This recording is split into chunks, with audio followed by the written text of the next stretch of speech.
I'm Peter Gelman of Palmerston Group Advisors.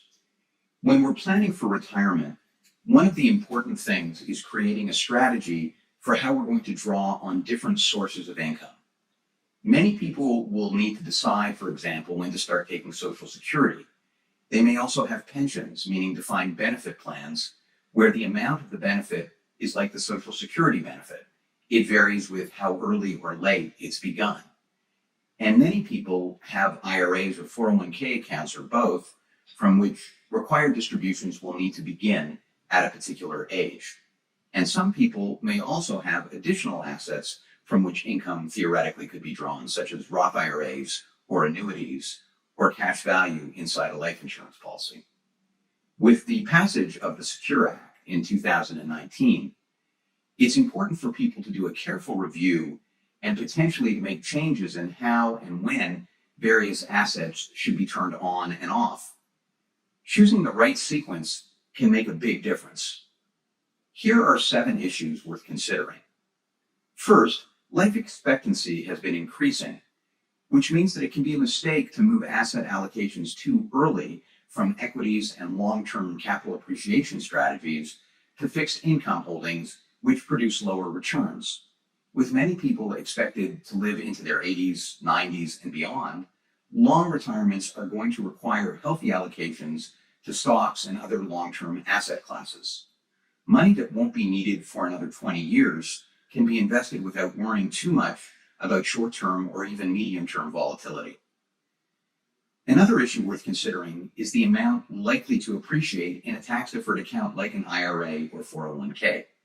With the passage of the Secure Act, required minimum distributions don't need to start until age 72. But that also means that accumulations in those accounts may face higher withdrawal requirements, which can force people into higher tax brackets. Here's an issue related to Social Security.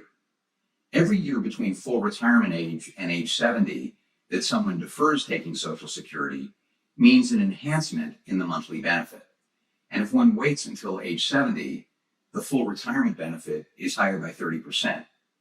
If you're born in 1962 or later and your full retirement age is 67, waiting until 70 means that you may break even pre-tax in about 10 or 11 years, give or take, and will be ahead by that enhanced amount every month after that.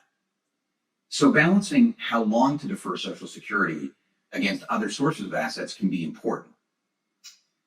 Fourth issue, regarding annuities. I'm not a huge fan of annuities because of their expenses. Purchasing them, the expenses are pretty high and the bang for your buck is not fantastic a lot of the time. Another important issue about life insurance. Sometimes, especially for someone who purchased a life insurance policy early enough and cash value has accumulated over many years, tax-free withdrawals can be a powerful way of managing the sequence of all the assets we've been talking about. Also, reverse mortgages, they should be mentioned. They're a costly product. Closing costs to initiate one are high, and they're certainly not right for everyone. But they do have advantages as well. In some years, modest use of a reverse mortgage line of credit may allow someone to better use their tax brackets. They also might be able to withdraw less taxable dollars from an IRA or avoid selling an appreciated investment and paying capital gains taxes that year.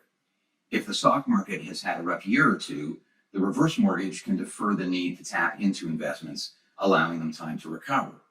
More proactively, having the reverse mortgage in place also allows asset allocation to be nudged marginally toward a higher allocation in higher return asset classes.